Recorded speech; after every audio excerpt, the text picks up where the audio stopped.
Hello everyone, welcome to education. आज की इस क्लास में हम करेंगे अभिव्यक्ति और माध्यम कक्षा 12 के लिए कुछ ऑब्जेक्टिव क्वेश्चंस और साथ ही साथ कुछ बड़े प्रश्न उत्तर भी देखेंगे।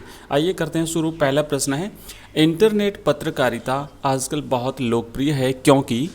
ऑप्शन है 4 आपके पास, उत्तर है इसका आपको बताना है। कमेंट बॉक्स में कमेंट करते जाइए और मैं आंसर बताऊंगा, उससे अपना आंसर मिलान करते जाइए। इसकी पीडीएफ आपको हमारे टेलीग्राम चैनल में मिलेगी, जिसका लिंक इसी वीडियो के डिस्क्रिप्शन में दिया हुआ है। तो इंटरनेट पत्रकारिता आजकल बहुत लोकप्रिय है क्योंकि ऑप्शन 1 है, इससे दृश्य और प्रिंट दोनों माध्यमों का लाभ मिलता है। ऑप्शन 2 है, इससे खबरें बहुत तीव्र गति से पहुंचाई जाती है। ऑप्शन 3 है, इससे खबरों की पुष्टि तत्काल होती है। और ऑप्शन 4 है, इससे न केवल खबरों का संप्रेषण, पुष्टि, सत्यापन ही होता है बल्कि खबरों के बैकग्राउंडर तैयार करने में तत्काल सहायता मिलती है। तो इसका सही ऑप्शन है ऑप्शन 4। ठीक है, आगे बढ़ते हैं। दूसरा प्रश्न है, टीवी पर प्रसारित खबरों में सबसे महत्वपूर्ण है, क्योंकि टीवी पर जो खबरें प्रसारित होती है उसके 7 चरण होते हैं, उसमें से सबसे महत्वपूर्ण कौन सा है? विजुअल, नेट, बाइट या उपरोक्त सभी। तो ये उपरोक्त सभी महत्वपूर्ण जो है वो है। आगे है नेक्स्ट, तीसरा प्रश्न है, रेडियो समाचार की भाषा ऐसी हो जो ऑप्शन 1 इसमें आम बोलचाल के शब्दों का प्रयोग हो। ऑप्शन 2 है, जो समाचार वाचक आसानी से पढ़ सके। ऑप्शन 3 है, इसमें आम बोलचाल की भाषा के साथ साथ सटीक मुहावरों का इस्तेमाल हो। और ऑप्शन 4 है, इसमें सामासिक और तत्सम शब्दों की बहुलता हो। तो इसका सही आंसर है ऑप्शन 2, जो समाचार वाचक आसानी से पढ़ सके, ऐसी होनी चाहिए रेडियो समाचार की भाषा। अब यहाँ पर हम कुछ बड़े क्वेश्चंस करेंगे, काफ़ी इंपॉर्टेंट प्रश्न है। तीसरा प्रश्न है, इंटरनेट पत्रकारिता सूचनाओं को तत्काल उपलब्ध कराता है, परंतु इसके साथ ही इसके कुछ दुष्परिणाम भी हैं। उदाहरण सहित स्पष्ट कीजिए। आइए देखते हैं कि जिस तरीके से हर सिक्के के 2 पहलू होते हैं, उसी प्रकार इंटरनेट पत्रकारिता के भी 2 पक्ष हैं। इंटरनेट पत्रकारिता से हमें सूचनाएं तत्काल उपलब्ध हो जाती हैं, ये बात तो इसकी विशेषता हो गई, परंतु इसका दूसरा पक्ष उतना उजला नहीं है।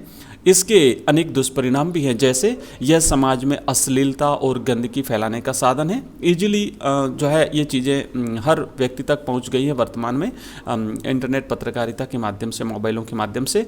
दूसरा है कि इसके कारण युवा अनैतिक कार्यों की ओर आकृष्ट हुए हैं। और तीसरा है, यह दुष्प्रचार का साधन है। और चौथा है कि यह अत्यंत महंगा साधन है। तो इस तरीके से हम कह सकते हैं कि इंटरनेट पत्रकारिता है, इसके कुछ दुष्परिणाम भी हैं।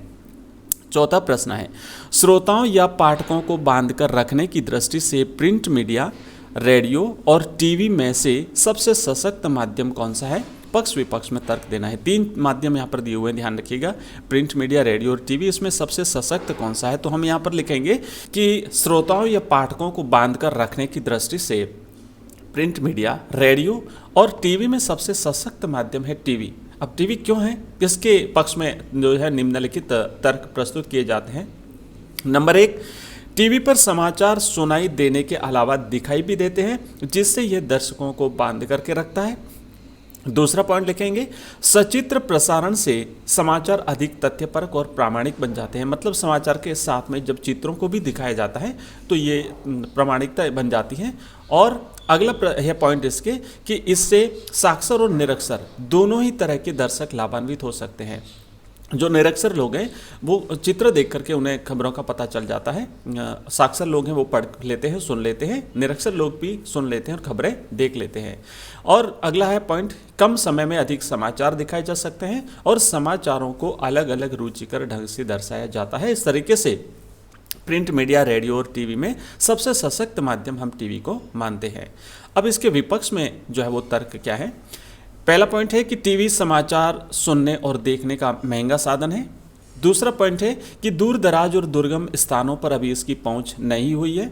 तीसरा पॉइंट लिखना है कि समाचार सुनने के लिए निश्चित समय का इंतजार करना पड़ता है। और चौथा पॉइंट है कि इच्छानुसार रुक रुक कर सोच विचार करते हुए अगले समाचार को नहीं सुना जा सकता। जैसा टीवी में चल रहा है वैसा ही आपको देखना पड़ेगा। और जब समाचार प्रसारण का निश्चित समय होगा उसी समय आपको समाचार देखने सुनने को मिलेंगे।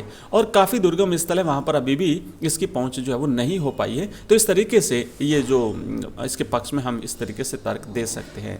तो ये एक महत्वपूर्ण छोटा सा वीडियो था। इसी प्रकार के महत्वपूर्ण वीडियोस आपको मिलते रहेंगे।